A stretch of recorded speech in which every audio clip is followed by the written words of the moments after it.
하나님 말씀 신명기 7장 6절에서 11절 말씀을 함께 보겠습니다. 구약 성경 273쪽입니다. 너는 여호와 내 하나님의 성민이라. 내 하나님 여호와께서 지상 만민 중에서 너를 자기 기업의 백성으로 택하셨나니 여호와께서 너희를 기뻐하시고 너희를 택하심은 너희가 다른 민족보다 수요가 많은 연고가 아니라 너희는 모든 민족 중에 가장 적으니라. 여호와께서 다만 너희를 사랑하심을 인하여 또는 너희 열조에게 하신 맹세를 지키려 하심을 인하여 자기의 권능의 손으로 너희를 인도하여 내시되 너희를 그 종되었던 집에서 애굽 왕 바로의 손에서 속량하셨나니 그런즉 너는 알라. 오직 네 하나님 여호와는 하나님이시요 신실하신 하나님이시라. 그를 사랑하고 그 계명을 지키는 자에게는 천대까지 그 언약을 이행하시며 인애를 베푸시되 그를 미워하는 자에게는 당장에 보응하여 멸하시나니 여호와는 자기를 미워하는 자에게 지체하지 아니하시고 당장에 그에게 보응하시느니라. 그런즉 너는 오늘날 내가 네게 명하는 명령과 규례와 법도를 지켜 행할지니라. 6절 말씀은 오늘날 교인들도 굉장히 좋아하는 단어들이 쏟아집니다. 너는 성민이다. 하나님의 거룩한 백성이다. 그리고 지상 만민 중에서 이렇게 되어 있는데 히브리어 성경에는 만민 위에 너희를 택하셨다. 자기 기업의 백성으로 택하셨다. 이렇게 말씀하죠. 우리 성경은 자기 기업의 백성으로 되어 있는데 히브리어 성경은 특별한 백성, 그걸 의역한 거예요. 기업의 백성이라 해도 됩니다. 특별한 백성으로 택하셨다. 하나님의 상속자들이죠. 하나님의 아들이니까 상속자로 택하셨다. 이러한 말씀들이 나옵니다. 오늘날 교인들도 굉장히 좋아하는 단어들이고 내용들이죠.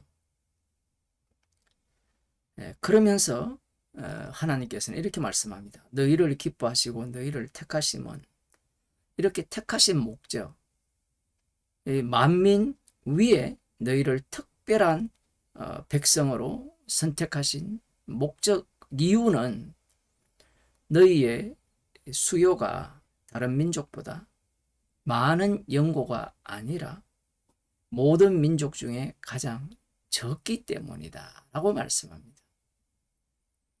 문맥이 조금 이렇게 매끄럽지 않는 것 같지만 한마디로 말하면 너희들은 보잘것없다라는 겁니다. 이 시대만 하더라도 인구수가 군사력이고 국력이잖아요. 오늘날도 마찬가지잖아요. 경제 논리를 아무리 이야기하더라도 일단 인구수가 돼야 돼. 보잘것없는 민족임에도 불구하고 택했다라는 거예요. 그게 이유라는 거예요. 이게 과연 이유가 되느냐? 다른 민족보다 수요가 가장 적기 때문에 너희를 택하였다. 너희를 거룩한 백성으로 모든 민족 위에 특별한 백성으로 선택하셨다라는 겁니다. 여기에서 이미 의미가 다 나타나는데 구약 이스라엘 백성들, 육이죠. 육에 속한 자들은 해석할 길이 없죠. 오늘날도 마찬가지입니다. 이렇게 읽어도 이해가 안 되는 겁니다.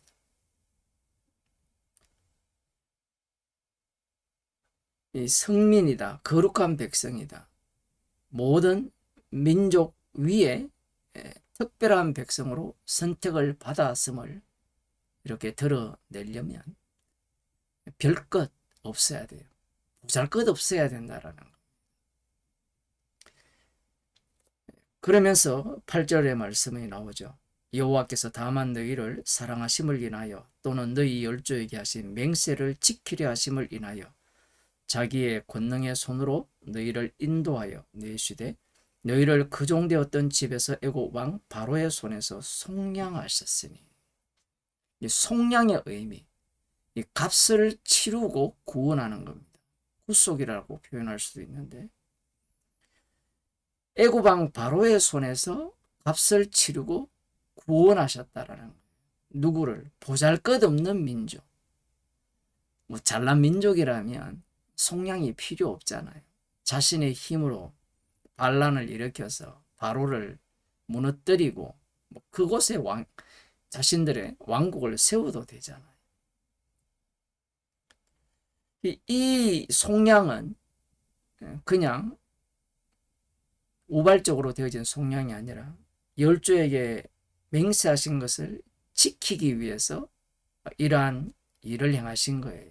그리고 이 일은 이들을 사랑하심을 인하여라는 겁니다. 사랑하셨기 때문에 이렇게 하셨다라는 거예요. 그러면 이 사랑은 여호와의 맹세를 보여주는 사랑이기에 바로의 손에서 속량이라는 이 내용이 담겨 있는 사랑이에요.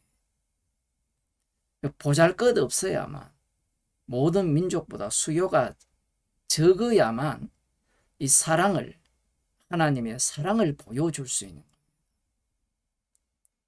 거예요. 이스라엘 백성들은 이 광야 생활을 40년을 지나오면서 자신들도 별것 아니죠.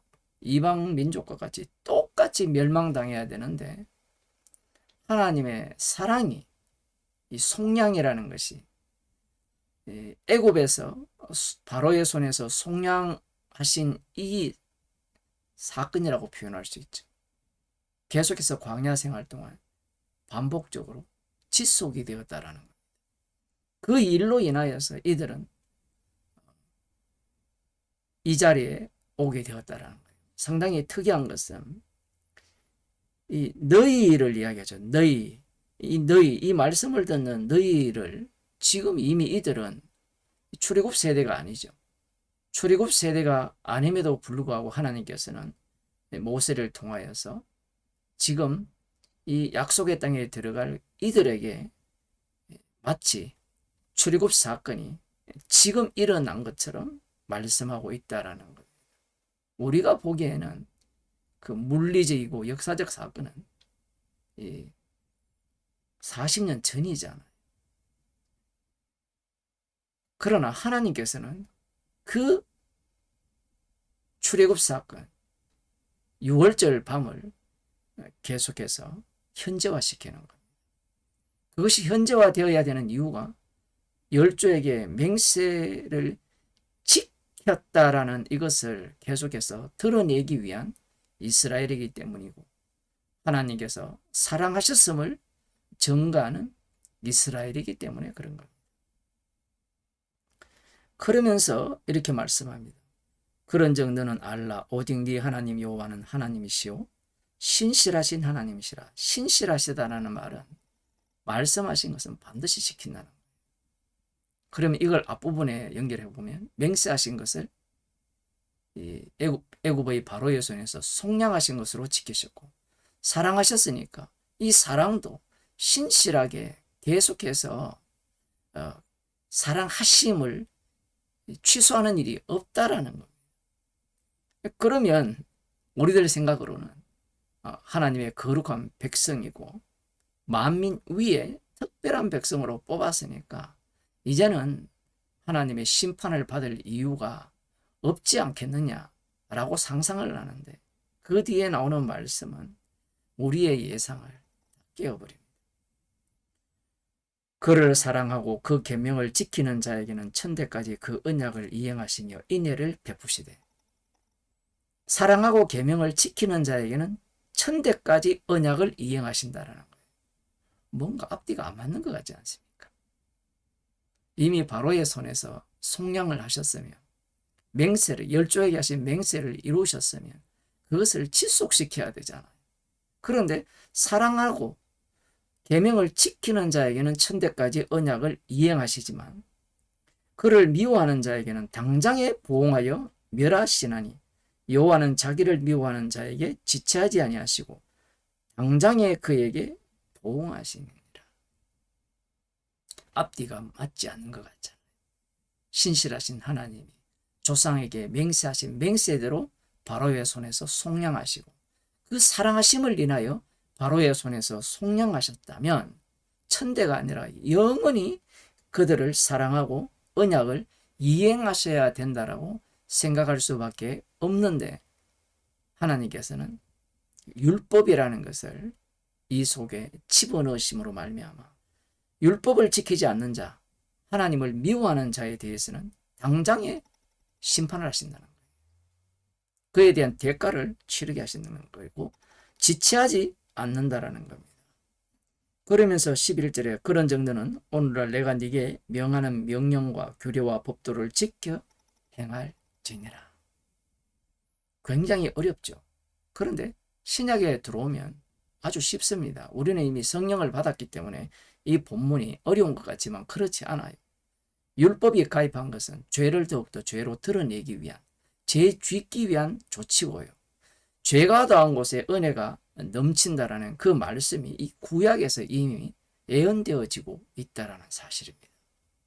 이스라엘 백성들 입장에서는 자신들의 구원이 우선이고요. 특별한 백성, 선택받은 백성, 거룩한 백성, 그 의미도 몰라요.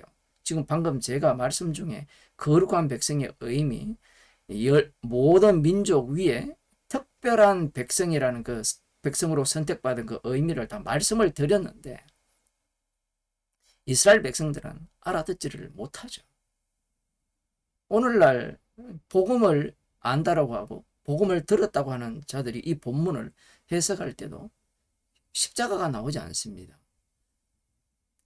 왜 그러냐면 그들은 이 말씀을 무슨 말씀으로 보느냐면 내가 어떻게 거룩한 백성이 되어서 하나님의 사랑을 입어서 이 사랑에서 벗어나지 않고 천대까지 그 언약을 이행하시는 그분에 의해서 복을 받을 수 있느냐라고 생각하기 때문에 그런 거예요. 하나님께서 이러한 우리가 볼 때는 조건이죠.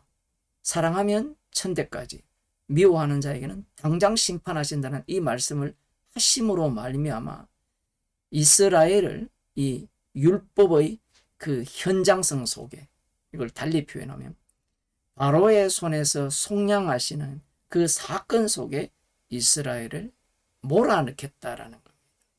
그럼 이 말씀 속으로 집어넣으면 이스라엘 백성들이 나와야 되는 것은 별 것 없다, 보잘것 없다라는 거예요.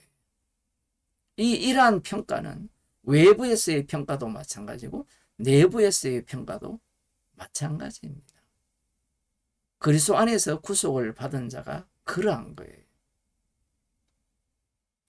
우리는 이런 생각을 갖거든요. 예수님의 피로 구속함을 받아서 하나님의 양자의 영을 받아서 하나님의 자녀가 되는 권세를 받았으니까 우리는 별 것 없는 자가 아니라 위대한 자다라고 사람들이 생각을 해요. 물론 말은 맞아요. 마귀가 원래 맞는 말을 하거든요. 그 위대하다라는 것은 하나님 보시기에 기뻐하심을 받는다라는 것은 이 십자가 앞에서 자신이 어떤 자로 드러나야 되는가 하면 보잘것없는 자로 드러나야 되는 거예요. 성령께서 우리를 그러한 상황 속으로 계속해서 인도하시고 죄가 나오는 현장으로 우리를 몰아가셔서 십자가에서 주님이 다 이루셨고 승리하셨음을 증거하는 증인으로 살아가게 하는 겁니다. 고린도후서 12장 9절을 보면 9절에서 10절을 보면 이런 말씀이 나옵니다. 내게 이르시기를 내 은혜가 네게 족하도다. 이는 내 능력이 약한 데서 온전하여짐이라 하신지라. 그 하나 주님의 능력, 십자가신 주님의 능력은 약한 데서 온전하여져요. 사도 바울이 사단에 사자를 주셨는데 이것을 떠나게 해달라고 3번이나 강구를 하잖아요. 이게 사도 바울의 욕망이죠. 사단의 가시만 떠나면 그 다음 자신이 어떤 사람이 될 수 있다고 생각하는 거예요. 온전한 사람이. 그런데 주님의 말씀은 거꾸로예요. 네가 약해야만 하나님께서 이 능력의 온전함을 드러낼 수 있다는 거예요. 그러니까 성도는 마귀와 동행을 해야 돼요. 사단과 동행하지 않는 성도는 성도가 아닙니다. 이러므로 도리어 크게 기뻐함으로 나의 여러 약한 것들에 대하여 자랑하리니 이는 그리스도의 능력으로 내게 머물게 하려 함이니라. 약한 것을 자랑해요. 다메섹에서 바구니 타고 도망치는 것. 또 이렇게 이야기하면 사람들은 그래 나 약한 걸 자랑할래. 지금 사도 바울이 그 이야기를 하고자 하는 게 아니에요. 그 약한 것을 자랑하는데 그 다음 봅시다. 10절에 그러므로 내가 그리스도를 위하여 약한 것들과 능욕과 궁핍과 핍박과 곤란을 기뻐한다는 거예요. 여기에 보면 능욕과 궁핍과 핍박과 곤란은 복음 전하는 것 때문에 당하는 일이에요. 이 약한 것들은 그거와 다른 겁니다. 마치 다메섹에서 앞서 말씀드린 것 같이 바구니 타고 도망치는 것, 두려워서 도망치는 그러한 것들을 자랑하는 거예요. 그래서 이 그리스도를 위하여 약한 것들도 기뻐하고 능욕당하는 것도 기뻐하고 궁핍해지는 것도 기뻐하고 핍박을 당하는 것도 기뻐하고 곤란도 기뻐한다는 거예요. 이는 내가 약할 그때에 곧 강함이니라. 이 능욕당하는 것, 궁핍당하는 것, 핍박당하는 것, 곤란당하는 것은 다 약한 거잖아요. 복음 때문에. 이 긍정적인 약함도 있지만 부정적인 약함도 같이 있는 거예요.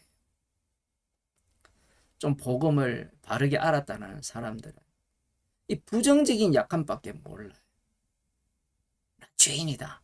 앞서 제가 이야기했듯이 죄인으로 드러나게 한다니까. 아는 죄인은 그것밖에 모르는 거예요. 지금 사도 바울이 약한 것에 대한 두 종류를 이야기하고 있잖아요. 이것을 자랑하는 거예요. 이 자체가 이 주님께서는 이 주님의 능력이 그 9절 하반절에 보면 나의 여러 약한 것들에 대하여 자랑하리니 이는 그리스도의 능력으로 내게 머물게 하려 함이라. 상당히 희한하죠. 능력이 머무는데 약하다라는 거예요. 약해야만 능력이 머물러 있다는 거예요. 그리스도의 능력은 십자가의 능력입니다. 마찬가지죠. 능력과 궁핍과 핍박과 곤란, 이 약함이 이 십자가의 능력이 머물 수 있는 조건이라는 거예요. 그래서 사도 바울은 이것을 자랑하는 거예요. 성령을 받았기에 자기의 약한 것을 마음껏 자랑하는 겁니다. 기도하겠습니다. 하나님 아버지, 그리스도의 능력이 우리 속에서 나타나게 하시기 위하여서 우리를 약하게 하셔서 약한 것들만 자랑하게 하심을 감사하는 주의 백성이 되게 하여 주옵소서. 예수님 이름으로 기도드리옵나이다.